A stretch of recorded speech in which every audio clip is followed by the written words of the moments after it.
Bem-vindo, meu irmão e minha irmã, ao Conexão com Irlan Melo desta semana, onde eu tenho a alegria e o privilégio de ter comigo pastor José Ribamar, que é pastor da Igreja Assembleia de Deus Visão Mundial Maranata. Pastor, obrigado pela presença, é uma honra para mim tê-lo aqui conosco. Pastor Irlan Melo, pastor, vereador, doutor, é uma honra para mim estar aqui nesse programa. Quero cumprimentar aqui os telespectadores, aqueles que vão estar assistindo. Para nós é uma grande honra. É isso aí, pastor. Olha, eu quero te pedir para nos acompanhar nas redes sociais, @irlan.melo no Instagram e também o nosso site irlanmelo.com.br, onde você pode saber mais um pouquinho da nossa trajetória e que a gente possa conversar também pelas redes sociais. Pastor, o senhor nasceu num lar evangélico, como que foi sua experiência com Jesus? Conta um pouquinho da sua história aqui para os nossos telespectadores. Pastor Irlan, na verdade eu sou de nordestino. Certo. Teresina, Piauí. Terra boa. Boa. Já fui lá, quente. Bem quente. E aceitei, na verdade Jesus me aceitou aos 17 anos de idade. Meus pais já eram cristãos. Certo. Foram os primeiros a se render aos pés de Jesus. Meu pai, o Raimundo, a irmã Luísa. E depois, numa família de 7 filhos, são 6 mulheres, sou eu de homem. Uau, o senhor é o bendito é o fruto. Então eu fui o mais complicado, para poder me render. Mas, no ano de 1982, eu tive o meu encontro com Jesus. Glória a Deus. Aí foi maravilhoso. Glória a Deus. E de lá para cá, o senhor teve alguma recaída ou desde então o senhor está servindo a Deus? Bom, na verdade, me afastar mesmo do Evangelho, não. Nunca me afastei do Evangelho. É evidente que algumas experiências tristes, decepcionantes a gente teve e tivemos lá os nossos altos e baixos, Mas nunca abandonei a fé, não. Sempre na presença do Senhor. Glória a Deus. Pastor, isso foi em Teresina, quando você aceitou Jesus. Como que foi a sua chegada? O senhor veio direto para Belo Horizonte? O senhor esteve em outro estado? Como é que foi a sua chegada em Belo Horizonte? Ok, bem interessante. Bom, como eu disse, eu aceitei o Evangelho com meus 17 anos. Mas quando eu aceitei o Evangelho na Igreja Assembleia de Deus, Missão, em Teresina, onde eu fui me congregar no bairro Lourival Parente. E ali eu tive minhas primeiras experiências. Na igreja, quando eu cheguei, não tinha músico. Tá? E o senhor é músico? E eram poucos jovens. Eu fiz um voto a Deus. Certo. Eu tinha 4 meses que eu tinha aceitado o Evangelho.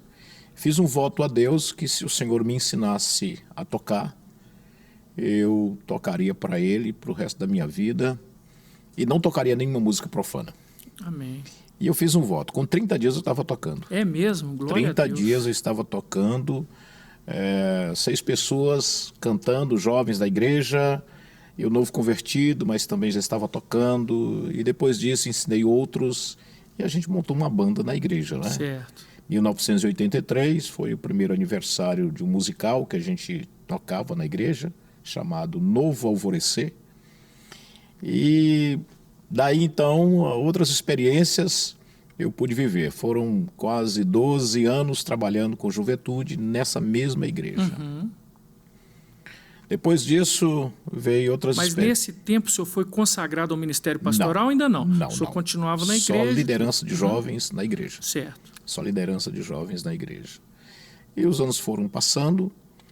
1985, 3 anos depois, eu servi a Polícia Militar do Estado, E depois saí da Polícia Militar e foi um período que foi bem difícil para mim, mas eu tive um desejo no meu coração de ser cantor. Olha. Uma vez que eu já estava dentro da área musical da igreja. Só um parênteses, na época que o senhor estava na polícia, o senhor também entrou na banda da polícia ou não? Porque normalmente a polícia tem banda, né? Quase. Quase eu entrei na banda da polícia. Certo. Mas, na verdade, era um trabalho mesmo ostensivo, né? Na Sim. rua e tal.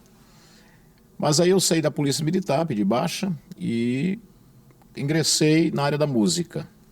Foi quando eu gravei a primeira vez, depois gravei mais 3 vezes, tal, na área musical, como cantor. Aí o tempo passou, a situação apertou porque 4 filhos, a família cresceu. Aham. E eu estava vendo 2 irmãs minhas moravam aqui em Belo Horizonte, ainda moram, as mais velhas, né? E já faziam 4, 6 anos que eu não as via. E eu fiz a primeira gravação de um disco, lá em Teresina Era da época mesmo, do vinil, né? do vinil. E o dono do estúdio, ele disse, olha, eu vou mandar para a fábrica, que fica no Belfor Roxo, no Rio de Janeiro. Rio de Janeiro. E aí ele disse assim, daqui a 30 dias você pode marcar o lançamento do seu disco. Eu já tinha feito uma gravação, que era o cassete, né? Depois o disco. E nada desse disco chegar. Ixi. E aí foi quando, na verdade, eu tomei uma atitude, uma decisão de ir a Belfor Roxo. Passaria por BH e ia para Belfor Roxo. Vinha ver suas irmãs e depois... E resolver diretamente lá. Eu queria meu disco. Já tinha terminado tudo. Ele tinha prometido, você já devia ter pagado já e tal. Perfeitamente. Quando eu estava aqui já uns 15 dias aqui com minha família, minhas 2 irmãs, eu descobri que, na verdade, a fábrica em Belfor Roxo não havia recebido meu material para prensagem. Então, liguei para o estúdio em Teresina e procurei resolver daqui mesmo. E foi resolvido. E aí resolvi ficar em Belo Horizonte. Gostei do clima. Olha, não era tão quente. Não, era maravilhoso, Ameno, na verdade. né? É bem diferente. Certo. Eu gosto de frio, tempo assim mais frio. E naquela época, que já fazem 30 anos, E o senhor continuava como cantor. como cantor. Certo. Dentro de Belo Horizonte, foi conhecido como Ribamar Rodrigues, o cantor Certo. Ribamar Rodrigues. Tá? Sempre no... E aqui, quando o senhor veio para cá, o senhor congregou em uma assembleia daqui? Assembleia de Deus, né, missão, lá no bairro Laguna. Da Bairro Laguna. Bairro Laguna. E essa igreja é a que a sede é lá na Rua São Paulo. Correto. Correto. Rua São Paulo, era a sede. E aí o É a cantor sede. Ribamar Rodrigues. Cantor Ribamar Rodrigues, e cantando em muitas cidades aí, de Belo Horizonte, região metropolitana, muitas festas. Né? Então Certo. a gente foi conhecido como Ribamar Rodrigues, o cantor Ribamar Rodrigues. E que estilo de música o senhor cantava? Eu sei que a música é religiosa, mas assim, viola, o senhor usava viola, só na voz, como é que era? Não, Porque o senhor toca, né? Sim, sim, sim. A gente gosta mesmo, o playback, mas com todo instrumental. Violão, teclado, enfim, completo, né? Certo. E músicas da sua autoria mesmo ou o senhor também usava? a maioria são nossas. A maioria são nossas. E como é que é o processo? Até porque eu imagino que tem pessoas que estão nos ouvindo aqui, estão nos vendo também, que tem essa curiosidade, né? Como que é o processo, como é a inspiração para compor uma música para Deus? Bom, é você... Na verdade, as inspirações das minhas composições é sempre de algo que eu estava vivendo no momento. Sempre de algo que eu estava vivendo no momento. Um momento de aflição, de luta, e vinha aquela inspiração. Parava o carro em determinado lugar, tinha um gravadorzinho, ia gravando a letra, aquela coisa toda. Geralmente andava com o violão, pegava o violão e começava a fazer ali uma linha melódica ali e tal, e daqui a pouco a gente completava. Deixa eu fazer um parênteses aqui, pastor. O senhor está falando, está me lembrando. Eu tenho um amigo que ele é evangélico e tudo, e ele também é compositor, mas só que ele é barbeiro, ele tem um salão. Sim. Quantas vezes ele está cortando o cabelo? Ele espera um pouquinho. Aí vai lá, pega o violão, eu lembrei de uma música aqui. E aí ele vai compondo nessa situação. O senhor já se pegou numa situação dessa? Assim, está fazendo alguma coisa e vem a música? Sim. Em 92, quando eu estava indo para o estúdio em Teresina, e estava faltando uma canção, né? Certo. E isso era às 2 da manhã. A gente geralmente gravava nesses horários, que era bem mais tranquilo e tal. E o rapaz, que era o Ed Mota, né? O nome é Gilson, na verdade. A gente apelidou ele de Ed Mota, muito parecido. E aí ele disse, Riba, é o seguinte, tá faltando uma canção, a gente vai concluir essa aqui, e você já me traz a outra pra gente fechar. Mas você não tinha. E eu não tinha a canção, eu não tinha música, não tinha... Meu Deus, que tribulação. Eu digo, Jesus, tem misericórdia. E eu entrei no ônibus e disse, Senhor, eu não tenho uma canção, como é que eu vou fazer? E aconteceu um fato dentro do ônibus. Uhum. E esse fato me inspirou a escrever a música. Olha. Quando eu cheguei no estúdio, já estava pronta a letra e tal. E eu olhei para ele assim, ele falou assim, e escreveu? Eu disse, sim. Eu não sei se vai ficar legal. Ele disse assim, canta para me ver. E eu disse assim, me dá um violão. Aí peguei o violão e comecei a cantar. Ele ficou me olhando assim. Quem te deu essa música? Eu disse, foi Deus. Como assim, essa música você escreveu quando? Eu digo, eu estava vindo para cá, dentro do ônibus. Ele não acreditou. Ele pôs a mão na cabeça assim, Riba, eu não estou acreditando. Essa música aí vai ser o carro-chefe, rapaz. Olha. Eu digo, sério? Ele disse, vai ser. Aí pegou, ficou legal, e foi o carro-chefe mesmo. Que benção. Não é? O título dela é Confia Somente, entendeu? Uhum. E ela foi a música que titular foi... do disco. Olha só, porque sempre num disco tal, tem uma música que é a principal, né? Correto, exato. Mas me conta ainda como é que o senhor vai chegar no Ministério Pastoral, porque até agora eu só estou conhecendo o Ribamar Rodrigues, cantor. Né? Então, chegando aqui em Belo Horizonte, eu fui trabalhar, eu disse para minha mãe, minha família em Teresina, que eu estaria vindo para passar 15 dias. Certo.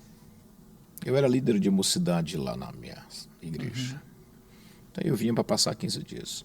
Só que chegando aqui, eu descobri que, na verdade, o meu material não estava em Belfor Roxo, na fábrica para prensar.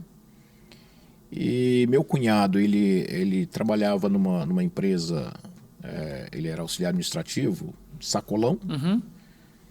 E ele conversou com o patrão dele e disse, olha, meu cunhado está aqui, está de passagem. Ele falou comigo que precisa fazer um servicinho aqui para ajudar ele a seguir a viagem dele e tal. Aí o dono do sacolão, que eram 28 sacolões aqui dentro de Belo Horizonte, falou assim, me fala um pouco do teu cunhado. O nome do meu cunhado é Francisco, né? Me fala aí, Francisco, como é que ele é? Aí o Francisco falou assim, olha, ele é muito inteligente. Só sei disso, ele é muito inteligente. Bom, se ele é inteligente, então vamos ver, ué. Eu preciso dele não é para fazer um bico, não. Eu quero ele para ser um gerente de uma loja minha. Olha só. E nem aí, te conhecia. Não. Aí o Francisco me apresentou e disse assim, olha, ele quer que você gerencie uma loja dele, lá no Eldorado. Eu disse, gerenciar como assim? Eu não sei mexer com esse mercado e tal. Ô, Riba, tu é inteligente, você vai aprender, rapaz. Tá? Faz o teste, vê se funciona. E interessante que funcionou. Aprendi rápido, tudo. Certo. E aí, 4 meses depois, eu trouxe a família. O que era 15 dias? Aí, 4 meses depois, eu trouxe a família. E eu liguei para os meus pais e disse, eu não volto mais. Eu vou ficar aqui, eu gostei daqui. E aqui eu vou resolver tudo. E foi assim. Então, a nossa chegada em Belo Horizonte se deu dessa forma. Os anos se passaram. Eu era professor de escola dominical na igreja, eu viajava, né, apresentando meu trabalho e tudo.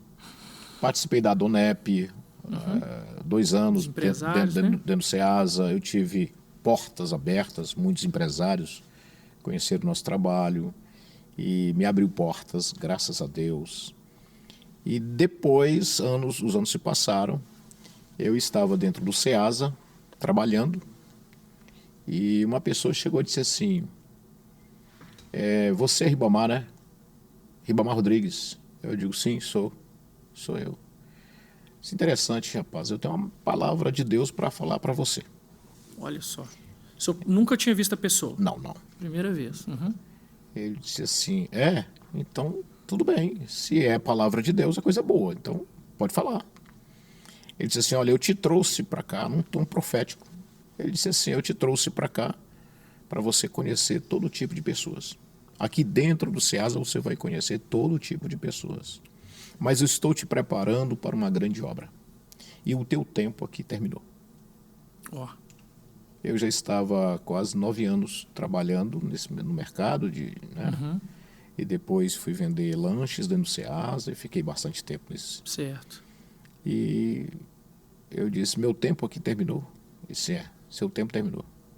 Aí dias depois surgiu a oportunidade de um colega nosso está indo embora para o Mato Grosso, para Jaciara, né, no Mato Grosso. E ele foi na minha casa e disse assim, Ribamar, eu tenho orado a Deus e vou embora, mas a igreja que eu estou pastoreando, eu não quero deixar ela com qualquer pessoa. Eu gostaria que você assumisse a igreja. Lá no Mato Grosso? Não, aqui em Belo Horizonte. Ah, tá. Ele estava indo para o Mato Grosso. Ah, tá. Ele que estava indo. E eu disse assim, eu não posso assumir essa responsabilidade. Eu não fui chamado para isso. Só que, na verdade, o meu chamado foi em 1984. E eu fugi muitos anos disso. E isso era quando? Quando esse pastor falou? De 84 até? 96. 12 anos. E aí eu disse assim, não, eu não, de forma nenhuma. Eu trabalho dentro do Ceasa, eu estou mantendo a minha família, graças a Deus. Eu não quero me envolver com Sou pastoreio. cantor. Sou cantor, não quero me envolver com pastoreio de igreja. Eu estou com um trabalho novo aí. Ele disse assim, bom, essa é a sua escolha, a sua decisão. Só que você vai estar na contramão de Deus. Você pode ser cantor, você pode ser o que você quiser. Agora, se você não for o que Deus quer que você seja, aí você não será uma pessoa realizada. Olha só. E aí ele insistiu comigo no final de semana, o primeiro dia, no sábado, no domingo, na segunda-feira eu fui na minha casa, novamente com o mesmo assunto, enfim. Aí ele disse assim, olha, eu vou orar e Deus vai te mostrar que você é a pessoa certa para ficar no meu lugar. Olha só. E aí eu digo, tudo bem, pode orar. Ele disse, não, mas me prometa que você vai orar também. Eu digo, tudo bem, eu vou orar também. Vou orar também. E ele foi para casa. No dia seguinte, bem cedo, ele me liga e disse assim, vem tomar um café comigo. E aí eu disse, tá bom, mas eu tenho que sair, eu vou trabalhar. Ele disse, não, vem antes, toma um café comigo. Eu fui para a casa dele, tomei um café, ele, a esposa dele, e tornou a falar sobre o assunto da minha chamada e tal, e revelou muitas coisas que Deus já havia de fato falado a mim tempos atrás. E aí ele disse assim, eu disse para ti que Deus ia te dar um sinal. Ele te deu um sinal, Riba? Me chamava de Riba. Ele te falou alguma coisa? E eu disse assim, eu tô para ficar louco com esse negócio, rapaz. Eu não consegui dormir, eu falei para ele, eu não consegui dormir. Você está me perturbando com esse assunto. Eu já falei para você que não... Ele disse, não, Riba, é chamada de Deus. Tu é pastor, rapaz. E aquilo estava dentro do meu coração, de fato, só que eu estava tentando... Evitar. Não falar sobre esse assunto e tal. E aí nós estávamos conversando ali, serviu o café. Eu disse, olha, eu preciso ir para casa, eu preciso trabalhar, tá? Depois a gente continuou conversando. Ele falou assim, olha, deixa eu te falar, eu estou viajando amanhã. Aliás, eu estou viajando na quarta-feira. E eu preciso do obreiro me substituindo na quarta-feira lá, tomando posse. O nome dele era João Antunes, evangelista João Antunes. E eu disse, João, eu não posso fazer isso. Eu congrego aqui no Colorado, né, pertinho no Laguna ali e tal. Eu teria que conversar com o meu pastor, enfim, eu teria que comunicar tudo isso. Eu preciso de tempo para pensar. Ele disse, não, você já teve muito tempo. O tempo todo que Deus te deu, você estava como fugitivo, você estava fugindo. Não tem mais tempo, Riba, tem que ser rápido. E aí eu disse, meu Deus, misericórdia. Sua mente não parava de pensar o tempo todo. Aí eu disse assim, me deixa embora. Ele disse, não, antes de ir embora, vamos orar aqui. Aí fomos orar. Começamos a orar. E de repente, fomos envolvidos com uma glória tão grande. Só ele, a esposa e eu ali, nós estávamos orando. E a esposa dele, a irmã Lília, eu não sabia que ela não era batizada com o Espírito Santo. Olha só. Eu não sabia. Na verdade, eu não conhecia muito bem ela. Né? Eu não sabia. E ela começou a falar em variedade de línguas. Olha. Variedades de línguas.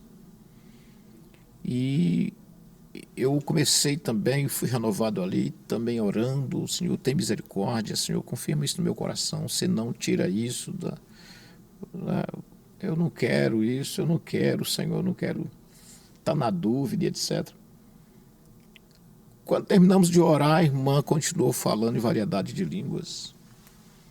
Ele abriu os olhos e ficou olhando para mim. Você quer mais o quê? Eu digo, não estou entendendo, João. Deixa eu ir embora, está na hora. Ele digo, você quer mais o quê? É o sinal aí, é o sinal. Eu digo, que sinal, João? Esse a minha esposa não era batizada com o Espírito Santo. Tu pôs a mão nela, tu pôs a mão, tu estendeu as mãos para ela, sem perceber. Na verdade, eu não havia percebido. Eu estendi as mãos para a irmã Lília e eu orava como um pastor. Olha só. E ela foi batizada com o Espírito Santo. Glória, e recebeu o dom de variedade de línguas. Naquele momento. Naquele momento. Aí pronto. Aquilo lá foi um sinal e ela mesma testificou acerca disso. E depois, na quarta, aí liguei para o meu pastor, o pastor Alcino, saudosa memória. Ele disse, meu filho, eu vou fazer o seguinte, Ribamar. Eu não vou impedir o chamado de Deus para a tua vida, que eu já percebi isso. Olha só. Ele era o regional na época de Laguna. Sim. E eu iria pastorear na região de Montanhês. Que é... Na vila do Pindorama, ali. Eu ia assumir a igreja lá. Certo. Ele disse assim, meu filho, se apresente ao pastor Adão, que era o pastor da região de Montanhês na época, o pastor Adão. Se apresente ao pastor Adão e diga que você está preparado. Eu disse, eu estou preparado, pastor Alcino. Ele está. Não vou impedir o chamado de Deus para a tua vida, tenho chamado. Mas só que o pastor Alcino nunca tinha falado isso para mim. E eu congreguei com ele 5 anos. Olha só. Eu era professor de escola dominical, enfim, era a minha atividade lá. E tocava também, cantava, e essa era as minhas atividades. E me apresentei, recebi a igreja, 5 membros. Ixi. O mais novo tinha 97 anos. Que isso? Verdade? Verdade, 5 membros. E daí 1 ano, a igreja estava com 35 membros. Glória a Deus. E um corpo de cooperadores trabalhando, graças a Deus, no Pindorama. Depois disso, o pastor me colocou numa outra igreja, já de Filadélfia. E ele disse para mim, você tem a chamada pastoral Ribamar. E você está sendo transferido para essa igreja maior, porém você vai ficar olhando aquela primeira que você dirigiu. Ou seja, eram 2 congregações. Uma no Novo Filadélfia e a outra no Jardim Filadélfia. Certo. E eu ficava observando as Na duas responsabilidade igrejas, na das responsabilidade. Agora, deixa eu fazer só um parênteses, pastor. Quantas pessoas sabem aquilo que Deus preparou para elas e fica retardando, não é verdade? A promessa de Deus ou o chamado de Deus para a vida dela. Na verdade, enquanto ela não tomar uma posição, talvez assim, a bênção está retida, né? Porque ela poderia estar experimentando o melhor de Deus. Assim, usando como exemplo o caso de Jonas, né? Deus tinha um plano, mas ele queria ter outro. Então Deus foi, e ele teve que passar por tudo que ele passou para os planos de Deus se cumprirem, né? E nesse momento que o senhor já assumiu essa responsabilidade, começou assim, o senhor, aquela dúvida, aquela ansiedade, aquele nervosismo, isso se transformou numa convicção da chamada de Deus? Se transformou. Com os resultados do nosso trabalho que foi aparecendo, com as conversões, com as pessoas ouvindo a palavra, eu trabalhava dentro de um lugar assim bem complicado, né? Que era o Pindorama, com pessoas que estão à margem, né, da sociedade, pessoas perigosas e tal. E eu evangelizava esse povo todo. Eles armados. Tinha medo disso, né? Eles olhavam para mim assim e diziam... E o senhor armado com a Bíblia. Sim. E eu dizia para ele, olha, você é tão corajoso, mas tão corajoso, que precisa dessas armas aí. E eu só preciso dessa. Eles, com as armas na mão, diziam assim, você é louco? você é tiradinho, né? Você é louco. Fica me encarando aqui. Você sabe quem eu sou? Eu digo, eu sei que Jesus sabe quem você é. O que você fez, o que você deixou de fazer. Então eram foragidos, sabe? Pessoas que já tinham passagens e tal. E daí eu trabalhei com esse grupo de pessoas, né? Certo. E eu vi muitos milagres de Deus se manifestando. Sim. Muitas bênçãos de Deus. E o trabalho foi acontecendo e eu fui, digamos assim, a minha convicção acerca da minha chamada, ela foi se solidificando mais ainda. Correto. Eu fui tendo mais convicção de que, de fato, eu estava fazendo o que Deus queria realmente que eu fizesse. Amém. E continuei trabalhando. E depois, pouco tempo depois, eles me separaram ao diaconato. E eu já estava dirigindo 2 congregações. Me separaram ao diaconato. Eu disse assim, quando me convidaram para a separação do diaconato, eu disse assim, deixa eu aprender um pouco mais. Deixa eu aprender um pouco mais. Foi o pastor Jorge da Cruz Carvalho que me separou do diaconato. Ele olhou para mim assim e disse assim, você quer me ensinar? Você não está acreditando no chamado de Deus para a tua vida, Ribamar? Você já está dirigindo 2 congregações, eu estou te levando ao diaconato agora. E você está dizendo que não está preparado. Eu disse, eu queria só aprender um pouco mais, pastor. Ele disse, então, você vai continuar aprendendo. Mas você vai para o diaconato, tá? Prepara a sua documentação. Preparei. E fiz o curso. 4 meses no Tempo Central. Certo. E aí, continuei servindo ao Senhor. Depois me colocaram numa igreja bem maior. E continuamos o trabalho como diácono. E de repente eu estava num culto no domingo e chegou a comitiva de obreiros na nossa congregação e disse assim, precisamos falar com o senhor. E eu disse, oh meu Deus, será que eu fiz alguma coisa que desagradou o pastor? Fiquei muito preocupado.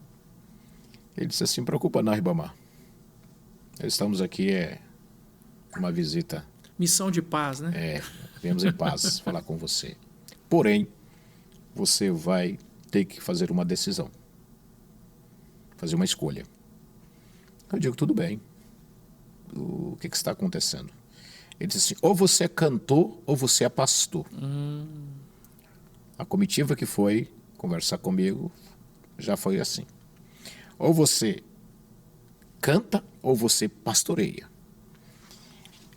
E na ocasião eu brinquei com eles. Eu disse, eu não posso fazer as 2 coisas não. Eu conheço uns colegas que são pastores e cantores.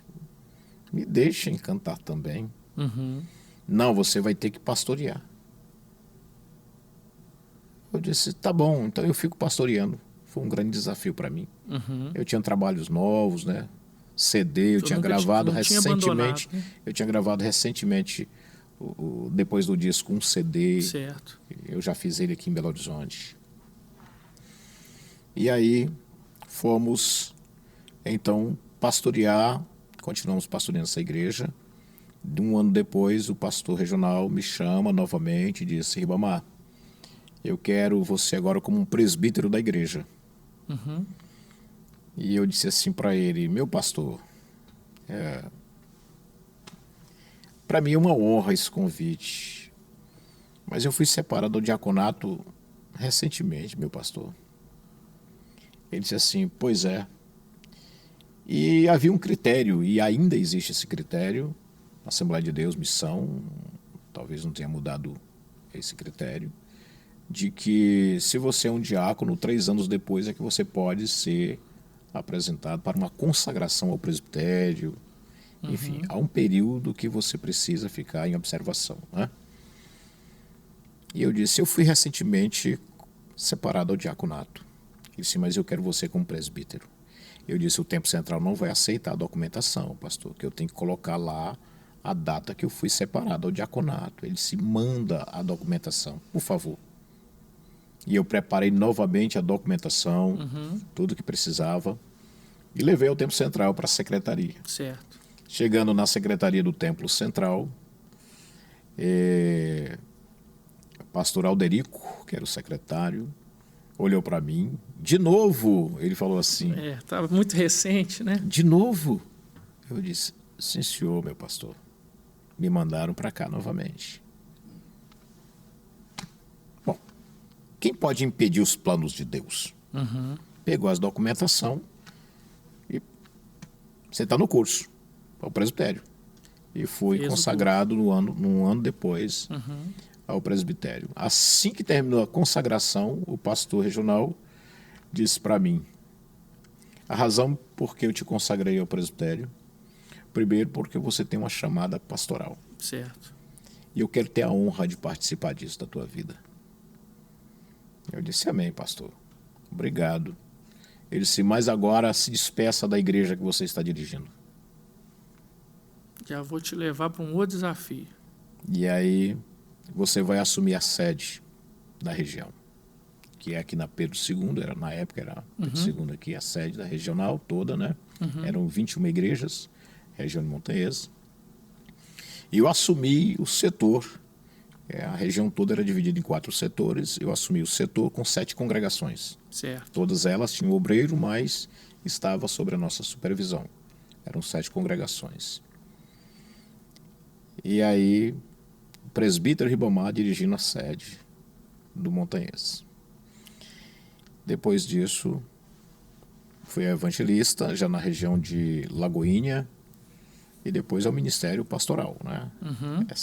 Tem essa sequência, diaconato, presbitério, evangelista, pastor. E o meu maior sonho, o meu grande desejo era passar debaixo das mãos do pastor Anselmo Silvestre, de saudosa memória. Certo. E eu dizia sempre no meu coração, Deus, eu quero ser consagrado com o pastor Anselmo em vida. E no meu diaconato eu tive a honra de entregar, como um dos melhores alunos do curso, entregar um presente para ele, fui escolhido, né? Ao presbitério também, né? E aí depois para evangelista e pastor, eu já estava no campo, 7 Lagoas, e o pastor, o presidente do campo na época, disse assim, olha, gente, a consagração não será, dos pastores e evangelistas não será aqui em 7 Lagoas. Nós iremos levar vocês para o templo central. Oh, que benção. E eu estava orando, digo, Senhor, para o ministério pastoral, só falta esse agora. E Deus atendeu o meu desejo, o meu sonho, e fomos para o templo central, era um sábado, e fomos consagrados ao ministério pastoral. E o pastor Anselmo estava? Foi debaixo das mãos dele. Glória a Deus. Então, essa questão do ministério pastoral na minha vida, a cada experiência, cada momento, cada situação convergia para consolidar mais ainda essa chamada, essa convicção plena dentro do meu coração da chamada de Deus para mim, para o ministério Quando pastoral. foi? Qual a data dessa consagração? O senhor lembra? Quanto tempo tem isso? O diaconato foi no ano de 2000. 2000. O presbitério, 2002. 2002. Para evangelista, 2009. Certo. E para o ministério pastoral, 2010. 2010. Porém, Deus tocou seu coração e o senhor acabou abrindo um ministério independente, uma denominação, na verdade. Sim. Como é que foi essa transição? Como é que... Até porque, junto com essa pergunta, eu quero te fazer a seguinte pergunta, pastor. Uma coisa é pastorear ovelha. Outra coisa é pastorear pastores. Eu sei que o senhor tem pastores sob a sua responsabilidade. Então, como é que foi essa transição e qual que é a diferença de pastorear ovelha e pastorear pastores? É uma pergunta bem interessante. O senhor pode responder, né? Assim, para começarmos o ministério da Visão Mundial Maranata, que teve sua fundação no ano de 2012, certo. Nós estávamos no campo de 7 Lagoas e eu pastoreava a cidade de Matozinhos. Fazia parte do campo de 7 Lagoas. De 7 Lagoas. E muitas coisas aconteceram. Coisas que eu não compreendia, situações bem difíceis, que acontecem dentro do ministério, a questão pastoral. Deus me falava de muitas maneiras, em sonhos, alguma revelação, mas nada assim que eu pudesse entender com clareza. Mas Deus já estava sinalizando. Certo. Eu costumo sempre falar na igreja onde a gente coopera sobre a legislação espiritual de trânsito, né? Deus vai sinalizando, vai treinando o espírito da gente e vai sinalizando algumas coisas. Mas nem tudo estava claro para mim. E desencadeou uma situação bem complexa no campo. E eu falei para minha esposa na época, eu disse, eu vou fazer... eu estou com 3 pensamentos, 3 desejos no meu coração. Só falei para ela. E eu disse, eu vou voltar a cantar. Eu não quero mais pastorear. Não quero mais. Não estou aguentando. E vou voltar a cantar. Se eu não voltar a cantar, eu vou ser itinerante. Mas eu não quero pastorear, eu quero ser itinerante. Certo. Eu pensava, mas itinerante, eu não tenho bagagem para isso. A itinerância. E a terceira coisa que eu pensei, eu digo, vou voltar para o Nordeste, vou voltar para minha terra, de volta. Vou ficar perto dos meus pais, de onde eu não deveria ter saído nunca. Ficava pensando assim. Certo. Eu queria fugir daquela situação que eu estava vivenciando. Eu não estava entendendo como Deus estava se revelando a mim, me fazendo entender, compreender alguma coisa, mas eu não estava compreendendo, não estava conseguindo entender. E eu tinha vergonha de falar sobre o assunto para o meu pastor presidente, que era o pastor Adailton. Eu tinha vergonha de falar para outras pessoas. E aconteceu que um dia eu estava me preparando para fazer isso, para sair do campo, pedir a minha saída, sair debaixo da bênção e ir embora. E aí o pastor, na época, teve uma programação no campo de 7 Lagoas. Ele disse, Ribamar, eu quero você perto de mim. Eu quero você do meu lado aqui, no altar. Certo. Eu disse, eu posso ficar na porta lá, pastor, recepcionando o pessoal, a comitiva que vem de Belo Horizonte, vem de outros lugares e tal. Ele disse, não, eu quero você aqui. Eu digo, sim, senhor. Ele falou assim, eu quero você aqui na frente, bem na frente. Eu disse, chefe, eu falei assim para ele, né, chefe, cadeira do pessoal da diretoria aí, eu fico um pouquinho atrás, eu fico pertinho do senhor aqui, qualquer coisa eu tô aqui. Ele disse, tá bom. Aí eu sentei. E naquele dia, o pregador seria Marcos Feliciano. Certo. Eu nunca tinha visto Marcos Feliciano, ele não me conhecia também, mas era um pregador, e itinerante também na época, né? E havia sido convidado. E nós estávamos lá para ouvir. Quase 8.000 pessoas no evento. Marcos Feliciano começou a ministrar a palavra, isso está gravado num DVD, né? Era a extensão de Camboriú, em 7 Lagoas. E Marcos Feliciano começou a ministrar a palavra. E de repente Deus tomou ele numa mensagem profética para mim, no altar. E essa mensagem profética, ela esclareceu um pouco mais o que Deus realmente, de fato, estava querendo fazer comigo.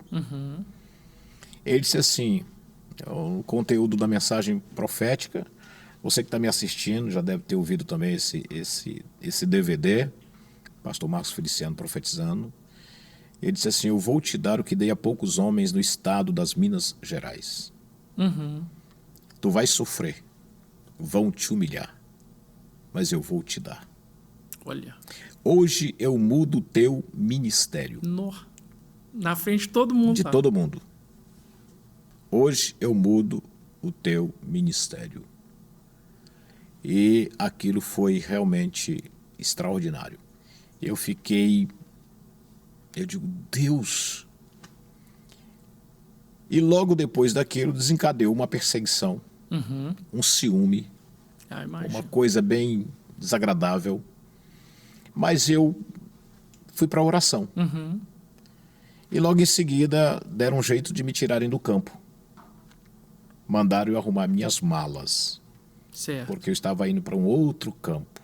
Eu ia sair do campo de Sete Lagoas e eu ia para um outro lugar. Na verdade, esse lugar nunca existiu. Era só um plano Certo. do homem, que não sabia que Deus estava trabalhando em toda a situação para e aquela situação convergindo exatamente para um propósito divino.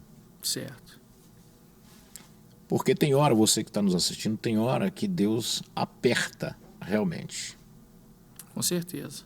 E qualquer aperto que Deus é uma lição para a gente. Tudo é com propósito, nada sem propósito. Até uma lágrima que você derrama, até uma lágrima que rola no rosto da gente.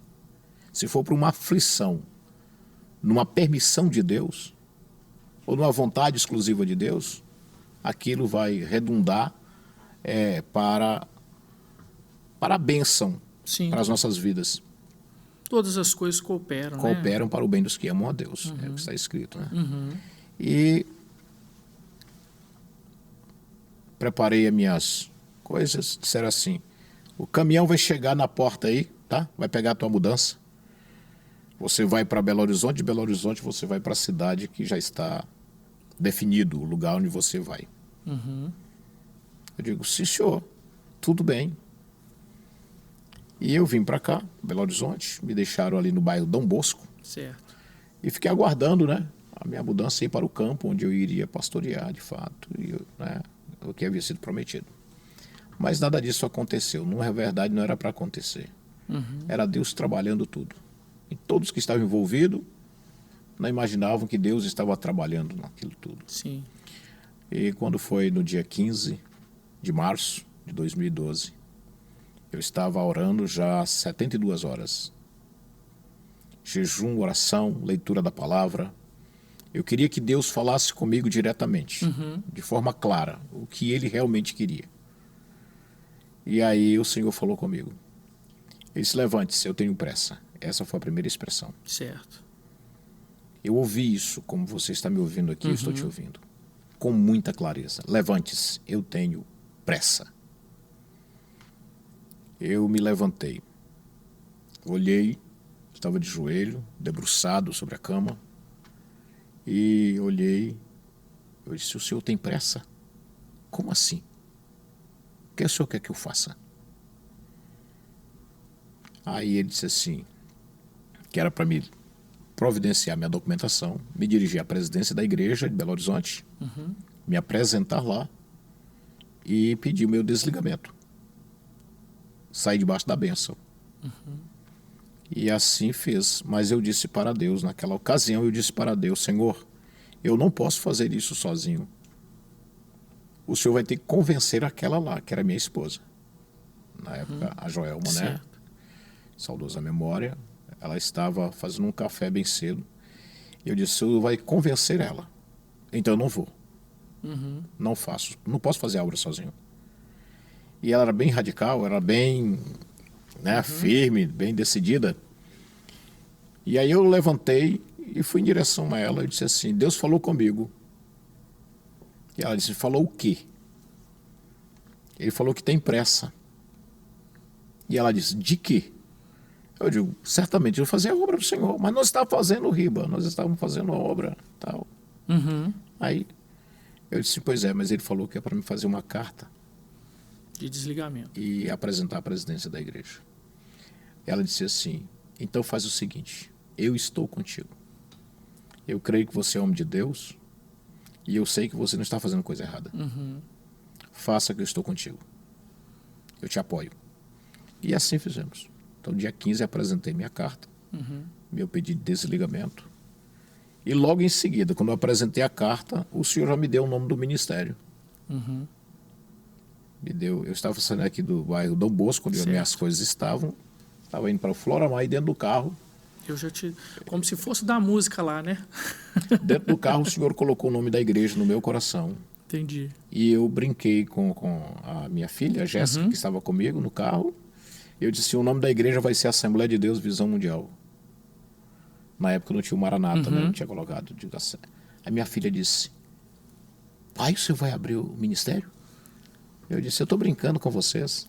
Eu queria só saber. Aí a Joelma falou assim, não, você vai sim. Você vai sim. E o nome é esse mesmo. Glória a Deus. Pastor, nós temos um quadro aqui que se chama De Ovelha para Pastor. Então tem uma ovelha sua que mandou uma pergunta para o senhor. Presta atenção aí que vai passar aqui no vídeo. Ó. Olá, meu nome é Joyce Liane, faço parte da Assembleia de Deus Visão Mundial Maranata em Belo Horizonte. Gostaria de fazer uma pergunta para o pastor José Ribamar, de Ovelha para Pastor. Deus fala conosco através de sonhos? Sim, como ter certeza que foi Deus que falou conosco? E aí, ó. É uma boa pergunta. Boa pergunta. Deus fala, sim, com certeza, através de sonho. Nós não somos dirigidos por sonhos. Certo. Isso não é via de regra. Na verdade, quem nos dirige é o Espírito Santo usando a sua palavra, a Bíblia Sagrada. Mas os sonhos é uma linguagem de Deus para nós. É como, vamos dizer assim, você teve uma visão e você não consegue entender a visão que Deus te deu, e Deus usa uma outra pessoa para interpretar aquilo, o sonho de igual modo. O sonho esclarece, quando é uma mensagem de Deus, ele traz um esclarecimento, ele ilumina, ele clareia a nossa visão. Né? Deus nos ajuda a entender, através de um sonho, de uma visão, uma revelação, qual é o propósito dele. Então, o sonho, por exemplo, José. José teve sonhos. Sim. O sonho de José não era de José, na verdade. Eram sonhos de Deus projetados no coração de José. Como entender aquele sonho, se aquele sonho era de Deus ou não? Como José pôde interpretar aquilo? A verdade é que quando o sonho vem de Deus, Deus também transmite dentro do nosso coração a convicção de que é Ele que está falando. São coisas que não é fruto da imaginação da pessoa. A pessoa logo sabe. Não, eu não havia pensado nisso, eu não dormi de barriga cheia. Não foi um pesadelo, algo diferente. Deus falou comigo. E é tanto que o sonho de José incluía a questão do sol, da lua e estrelas. E as estrelas eram 11 estrelas. José compreende em partes aquele sonho, né? E conta aquele sonho como sendo uma mensagem de Deus para o coração dele. Entendi. O pai de José, ouvindo aquilo, entendeu também e ficou em silêncio. Sabia que era uma mensagem de Deus. Mas os irmãos de José ignoraram. Embora tendo compreendido que aquilo poderia realmente ter um sentido, sendo uma mensagem de Deus, é tanto que eles se incomodaram. Eles disseram, você vai governar sobre nós? E a verdade, a revelação do sonho era isso. Isso. Era de fato José ia governar. E eles disseram, você vai governar sobre nós? Né? Então, uma linguagem de Deus para José. Sim. O próprio José teve sonhos, mas também o próprio José teve a interpretação de sonhos. Ele interpretou o sonho do copeiro, Verdade. do padeiro, interpretou o sonho de Faraó. Eram linguagens de Deus. Era Deus mostrando, revelando alguma coisa que iria acontecer. Então, o sonho é uma linguagem de Deus. Mas também a gente precisa ter cuidado de que não sermos enganados pela nossa mente, né? Nossos pensamentos, os traumas da vida. Às vezes a pessoa quer tanto uma coisa que ela até sonha aquilo ali também, né? Exatamente, né? O cansaço, as decepções. Verdade. Né? Isso fica acumulado dentro do nosso subconsciente e isso se transforma em imagens. Verdade. Se transformam em imagens e a pessoa imagina que aquilo realmente são coisas, é uma mensagem de Deus. Mas muitas vezes a pessoa já dormiu pensando naquilo. E aí... Agora, como entender? Aí sim. Como entender que é de Deus? Primeiro, observando a questão das Sagradas Escrituras. Deus nunca vai revelar algo para nós que contrarie a sua própria palavra. Com certeza. Então você tem que aferir o sonho. Está de acordo com a palavra de Deus? Ok. Tem fundamento bíblico? Ok. Não tem? Sai fora. O sonho é uma revelação de que vai acontecer um mal com alguém. Deus pode fazer isso, te mostrar? Sim, é para você orar para que aquilo realmente que ele mostrou que pode acontecer lá na frente, não aconteça. Então Deus quer te despertar para você interceder. Sim. Né? Então o sonho é uma linguagem de Deus, é importante a gente ter cuidado de saber interpretar isso. Tá? Tem pessoas que têm o dom de interpretação de sonho? Tem. Sim. Como já disse José. Daniel também interpretou o sonho de Nabucodonosor. Verdade. Agora tem também, pastor, uma pergunta para o senhor de pastor para pastor. Olha aí, ó. A paz do Senhor, pastor Ribamar. De pastor para pastor, como você pontuaria a liderança cristã hoje? O que o senhor acha necessário para termos uma liderança eficaz? Aí, ó, boa pergunta. Uma boa pergunta. Uma boa pergunta. Bom, nessa pergunta do pastor Celso, eu sempre tenho dito, pastor Irlan, que o capítulo 1 de Provérbios, do versículo 1 ao 7, ali eu encontro 4 palavras que norteiam a minha vida. Certo. E eu costumo de trazer isso nas nossas reuniões ministeriais. As palavras são sabedoria, conhecimento, entendimento e habilidade. Para termos uma liderança eficaz, é necessário ter esse conjunto de coisas, essas 4 coisas. Certo. Sabedoria que vem do alto, é Deus que nos dá essa sabedoria para ter um pastoreio eficaz. O conhecimento, nem todos que têm a sabedoria têm o conhecimento. Então o conhecimento é buscado, a gente tem que buscar o conhecimento. Correto. A gente tem que buscar, tem que aprimorar o conhecimento. Né? O entendimento, não adianta você ter a sabedoria e o conhecimento e não ter o entendimento. Tem muita gente que tem a sabedoria, tem o conhecimento, mas fica, digamos assim, não entende, não tem a didática Certo. de transmitir o conhecimento que tem, ele não tem o entendimento. E essa última palavra é, para termos uma liderança eficaz, ela é muito importante tanto quanto as outras, que é a habilidade. Não adianta você ter sabedoria, não adianta você ter conhecimento, não adianta você entender de tudo, mas você não ter a habilidade. E no ministério pastoral, o que nós precisamos para ter uma liderança eficaz São esses 4 requisitos. são esses 4 requisitos, incluindo habilidade. Você precisa desenvolver isso, ter habilidade. Entendi. Pô, a gente pastoreia pessoas. Que tem E sentimentos, tem né? que ter manejo, habilidade. Pastor, o tempo passa muito rápido. Nós já estamos chegando no final, mas eu não poderia encerrar sem pedir ao Senhor que desse uma mensagem, tanto para a sua igreja, quanto para todos esses homens e mulheres de Deus que estão nos acompanhando hoje aqui, já dizendo que vou lhe convidar novamente, porque nós ainda temos muita história para contar. Mas como aqui o tempo é curto, deixe uma mensagem para as pessoas que estão nos acompanhando hoje aqui. E mais uma vez, obrigado pela presença. Meus amados e queridos irmãos, telespectadores, servir a Deus é algo maravilhoso. Sermos guiados pelo Espírito Santo é algo maravilhoso. Viva uma vida direcionada pelo Espírito Santo. Treine o seu espírito. Treine o seu espírito. A mensagem de Deus, ela é de espírito para espírito. Deus é espírito e se manifesta para nós através do nosso espírito. A mensagem dele vai direto para o nosso espírito. O nosso espírito transmite essa mensagem para a nossa alma e a nossa alma transmite a mensagem para o corpo e você transmite de forma plena. As pessoas vão compreender que de fato você é uma pessoa direcionada por Deus, vivendo no centro da vontade de Deus, sendo dirigido pelo Espírito de Deus. Eu quero deixar os meus agradecimentos ao nosso querido companheiro, pastor, doutor e vereador Irlan, homem de Deus.